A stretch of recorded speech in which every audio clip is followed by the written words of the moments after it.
Racing in Waller, Texas. Only on Trackside 6. A fire will burn inside each driver this month, but it's perspective that might pay for Charlie Kimball after his family's battle of a lifetime in California. And a look at one of racing's all-time greats, 30 years after Rick Mears' record-breaking sweep at the Brickyard. Now Mears goes to the outside, and Rick may have him. The month begins. The time is now. Tonight on Trackside 6. Live from the Indianapolis Motor Speedway, this is an RTV6 News special, Trackside 6. The world's greatest race course, again, coming to life. The month of May is here, and it kicks off this Saturday with the 5th annual IndyCar Grand Prix. Good evening, I'm Dave First. Welcome to the Indianapolis Motor Speedway and another month of Trackside 6 coverage. A tradition started long ago, decades ago, by the late, great Tom Carnegie. Already, this place coming to life. Pace car rides behind me wrapping up this Thursday. And a lot of storylines as well this month, including the hottest driver in the Verizon IndyCar Series. More on that. Back to Gasoline Alley. Our Brad Brown is standing by with the story of Joseph Newgarden. Happy May, Brad. Dave, thanks, and good evening. At the age of 27 years old, Joseph Newgarden has already risen to the top of the IndyCar ranks, but the win he's really looking for would be here on the final Sunday of May. 2017 saw Joseph Newgarden rise to the top of the Verizon IndyCar Series, clinching the points championship with a dramatic win in the final race at Sonoma. And I don't like to get emotional, I really don't. I think my girlfriend, she didn't believe I could cry before that, but it's tough because you think about all the work that was put in, and when you see that emotion on people that you're close to, it means a lot. But Newgarden's first big moment in the spotlight actually came at Indy. Carb Day 2011. To come back here and win at such a prestigious event as the Freedom 100, it's a big deal. There's still a long way to go, I think, in my career, but this is certainly another notch. His journey started several years earlier than that. When I'm 13 years old and I want to do this, and you can't go do it yourself as a 13-year-old. It's just impossible, especially in Nashville, Tennessee. The closest go-kart track to me was Indianapolis. A few years working through the ranks got him to Indy Lights, where he won a series title. That earned him an IndyCar ride. Moderate success driving for Sarah Fisher and Ed Carpenter. Then, after the 2016 season, the call came to drive for Roger Penske. Somehow, some way, it sort of did work out. We got to this level, and now I get to drive for Roger Penske, which is a huge deal, and just be a small part of this team. And it's a lot, man. You're able to win a championship with that type of team. It's very overwhelming at the end of the day. The series champion, now one of the faces of the entire IndyCar brand. I didn't know the sport like I know it now. I mean, I know so much about racing, how it works, the steps you have to take, the way you have to approach everything. You learn so much over the years. If I knew that when I was 16, it would have been a whole different ball game. Newgarden driving the #1 car as a series champion. Dave, the last #1 to win the Indy 500 was Al Unser in 1971. A few years ago. Brad, thanks. As illustrated, a couple changes since last year. One of them involves our driver analyst back for a 9th season, Tony Kanaan. Tony's driven for the Andretti's, Chip Ganassi, Jimmy Vasser, and now AJ Foyt Racing. Guess what? It's a new era for both, literally. AJ and TK ready for this month of May. Everything's big in Texas, from the oil rigs to the Longhorns, the home of AJ Foyt Racing, where inside the dreams are big again. AJ hiring Tony Kanaan. I think Tony still has a lot of wins in him, and I'm not used to having a team running where we've been running the last 4 or 5 years. I don't think they had the AJ drive. Oh, that's cool. And this is TK's first trip to his boss's shop in Houston. The hell are you doing? Both are embracing the change.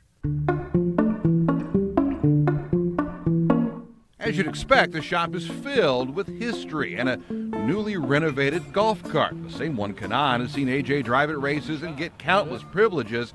Now it's Tony who might get the same treatment.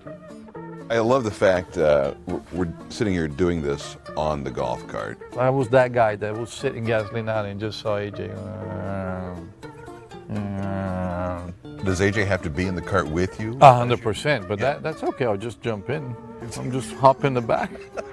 He'll take me. It's like you got the fast pass to go to pit road now. Look, this is the one. So if anybody ever asks if there was anything missing for me to do at the Speedway, which I always said every year, that is always something new, this is it.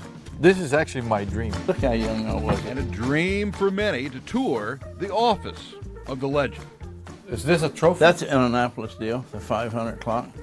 Oh, he won. Surprise. Here's the Daytona 125-mile race trophy that I won there. I won that twice, qualifying races. Trophies here and there, memories at every turn. See what kind of trucks we had? And that's not a spare car, it was your teammates. That's a teammate. Imagine showing up at the racetrack with that now. They won't let you in. Yes, sir. Please, come on. Let the It's a disgrace. Yeah. And there's plenty more this way. 2 wheels and 4, including the last Indy car AJ ever drove. Look at the legs. No, it was little. That's what I was saying. Man. Because I wasn't near this big. That's what I'm saying. Winner, A.J. Foyt at Indianapolis has won his 4th 500-mile race. It's a living history of AJ's 4 decades of dominance, including his one-of-a-kind hands-on approach, which lives on to this day. The biggest thing in my life was I worked for my father at a shop. We'd listen to the Indianapolis 500, and then I got to winning around here, and I bought my own midget and went on Midwest, which was pretty tough. Sleep in the back seat of my car, mounting my own tires and driving it. He has no filter. He has, when he's mad, when he's happy, if he likes you, and he will tell you if he doesn't. And you dig that. You like that. And that's pretty much me. And I will never forget when he got out of that car with that hammer, grabbed the hammer, but I liked it because that was me. That was me in the past. That was me in the go-karts. It's the confluence of 2 careers that have stood the test of time. AJ, the 83-year-old IndyCar ace, Tony, the man tabbed by AJ's son, Larry, the team's president, to race however long he wants. The best line I got was when I was talking to Larry to sign this deal. I said, I don't know how much longer I want to do this. He says, how old are you? I said, I was 42 at the time. He says, AJ did it until he was 58. I was like, I didn't even know, because it's just AJ. Right. He's going to last forever. It doesn't matter. Sure. I'm like, whoa, that's not going to happen. So, but that actually made me think. Thank God I landed in a place that I think we have a good enough relationship to begin with. That if we're successful, as long as we're going to keep going. Appreciation of the past and appreciation of what brought everyone to this point. Oh, look at the track steel, all the bricks. Yeah. Wow. You know how I race short sleeve shirt and t-shirt? Yeah, no, you're not. Was that it? Yeah. Short sleeve? When I qualified with the Dean Van Landen t-shirt. AJ and TK, it's about time. When he's in a race car, he's business. He's not just there to say he's a race driver. I like that attitude. It's a whole new chapter. 100% that we can write a pretty good story. That's it. I like the pictures. Told you this place is already busy. About 80 campers or so that are going to be here through the course of the weekend just joined us. What do you guys think of Tony Kanaan and AJ Foyt? Together here in 2018, Speedway President Doug Bowles giving you guys the big tour. What do you think? Thumbs up so far? They're having fun. TK, by the way, 12th in IndyCar Series points, but was fastest on the oval when they tested earlier this month. Back after this.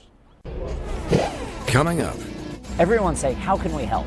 It was unlike anything he'd seen before. IndyCar driver Charlie Kimball fighting fires to protect his parents' California home. Today, everything is gone. but his family is stronger than ever. And here in the Penske garage, Rick Mears is never too far away. Of course, a 4-time winner of the Indy 500. But tonight we're talking about 30 years since his third win back in 1988. That story coming up on our Trackside 6 Throwback Thursday here on RTV6.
Boy, where's the time gone? Charlie Kimball in his 8th season in IndyCar, now 33 years old. Of course, a winner at Mid-Ohio back in 2013. Former Chip Ganassi driver, now with Carlin. But that wasn't the only off-season news.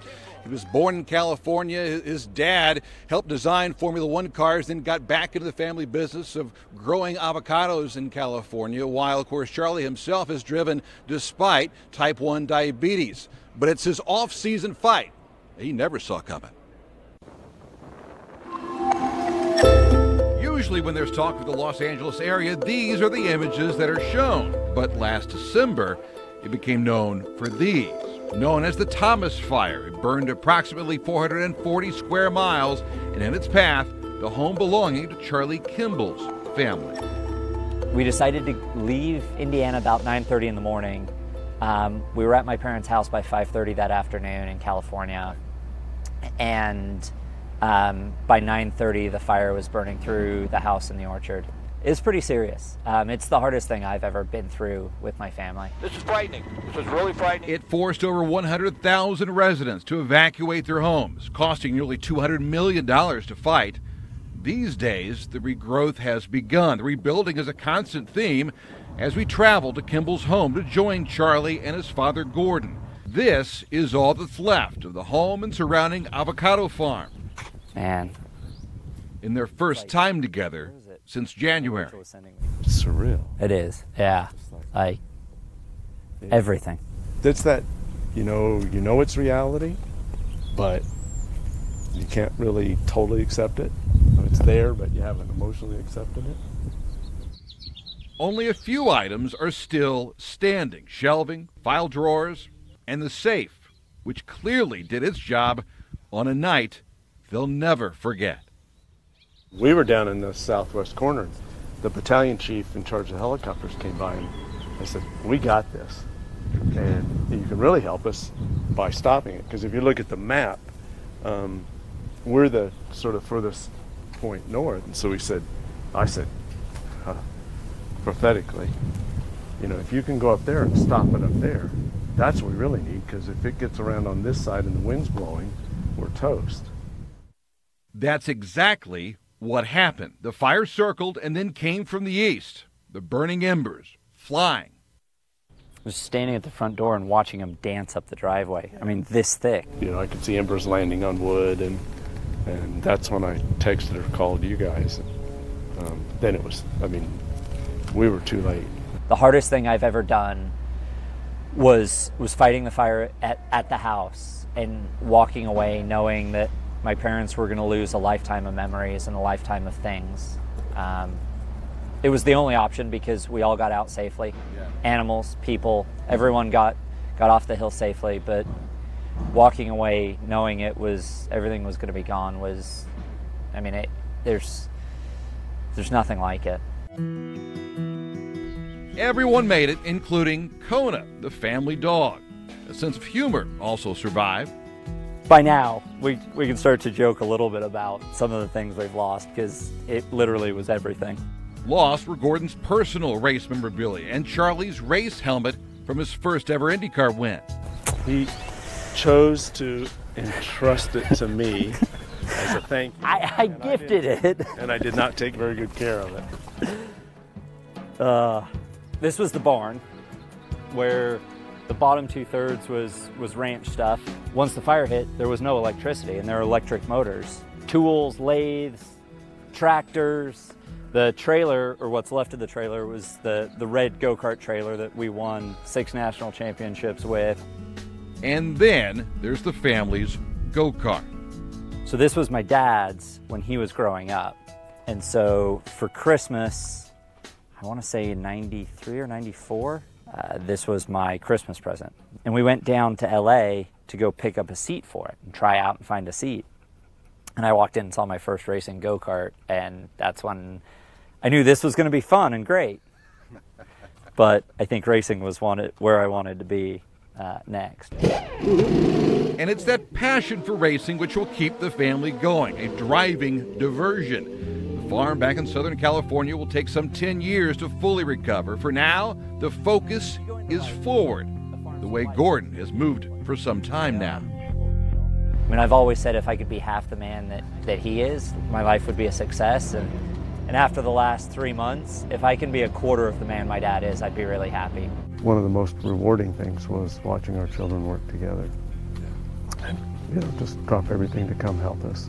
And watching them, because they'd been separated for 15 years, watching them get back together with their spouses and all work together, and that was pretty nice. It's sad that something like this would have to do that, but yeah, you wouldn't choose it, but it was a silver lining, so definitely. The hoses they used that night have been put down, but the family still stands tall, united as ever, the Kimball way. The fact that the 6 of us, my mom, my dad, my wife, myself, my sister, and my brother-in-law, we all stood shoulder to shoulder and faced this together, I think is the best thing to come out of it. As a family, we'll rebuild, and I think as a community, we will come back stronger for it. The recovery continues in that area. There are a couple of ways to get involved. The United Way is asking folks to text UWVC to 41444 to make a cash donation to the Thomas Fire Fund, or you can donate to the Ventura County Community Disaster Relief Fund at vccf.org. Back after this. Still to come, he'll forever be known as the Rocket. I never dreamed of coming to Indy. That was way out of my league. But Rick Mears' third Indy 500 win was more brain than brawn. Day first with an exclusive Trackside 6 Throwback Thursday. And later, what it'll take to win the month of May kickoff, the IndyCar Grand Prix, when this Trackside 6 special continues on RTV6.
Back live at the Indianapolis Motor Speedway. You know, there are several legends of the Brickyard. 101 races will give you that. Among them, of course, the boy from Bakersfield who never dreamed of racing here at the Brickyard. But boy, Rick Mears is glad he did. Rick's record run in tonight's Throwback Thursday here on Trackside 6. The year was 1988. Team Penske unveiled a new PC-17 chassis. Rick Mears told Tom Carnegie that they were eyeing a big month of May. Well, let's hope that first day of qualifying Saturday is ideal, because if a record is going to be broken, you'll do it. Well, thank you very much. We're gonna try to. It was a sign of things to come.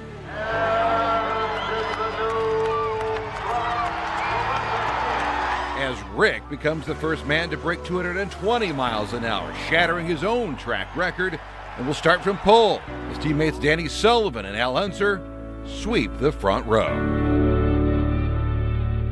What was the atmosphere like in '88 for you guys? Oh, it was good. It was good because, you know, that car just immediately right off the bat, you know, compared to the 16 that we'd been struggling with, the car was, you know, they'd done such a nice job on the car, and it was a gorgeous car, but just everything about it was good. It also featured newly designed flush wheels. Gentlemen, start urine! But in the race, Rick develops handling issues. I knew what I thought was causing it, and I thought it was the wheels, because we'd just gone to the flush wheels this year. Gorgeous wheels. Oh, they looked awesome, but yeah. Well, they were great for qualifying. Yeah. But then in the race for long term and getting the balance a little bit different, it was a little too strong. And I knew I could fix it with wing, with aero balance, but I would lose totally. You know, the car wouldn't be as good overall. So I got on the radio to Roger and said, Roger, I want the open wheels. And I don't remember exactly what Roger said, but he didn't argue with it. I mean, he said, okay, all right, you know, we'll get them. We'll have them for you. So the car that started with shiny new flush wheels battled from a lap down and finished with the old-style standard wheels. Rick rode them all the way to victory lane for win number 3. And of course, being able to win the thing, that okayed the decision more. that covered my base, right? If we hadn't won, everybody said, what's the deal? It changing the wheels. Of course, that's only part of Mears' Rick history at the Speedway. You know, the only thing that really hadn't happened yet is I hadn't had a shootout at the end of the race. The shootout that you always gear up for. And dream of. And that's what really makes it exciting for me as a driver. That would come 3 years later for the 3-time champ. Andretti's got him going into short shoot. He's a number 2, and Michael Andretti's got the lead. Michael and Mears, back and forth. Now Mears goes to the outside, and Rick may have him. They move into the short shoot. Rick Mears takes the lead. Making it truly a win for the agents. It finally happened. It finally happened. But the magic of Mears at Indy and his fondness for the legendary track taking a big jump 30 years ago and meaning more every day. It had to grow that way. You know, it didn't start out that way. Not that I didn't appreciate it, or I don't mean it like that, but I didn't grow up around this. But then with time, you start learning, understanding more what it means to the city and to the country. It was understanding all of that more so. It just meant more.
It all starts tomorrow morning. Gates open at 7:30. First practice at 9:15. Don't forget, you can watch the IndyCar Grand Prix Saturday at 3:30 right here on RTV6. Got a pick for Saturday? Robert Wickens. Ooh.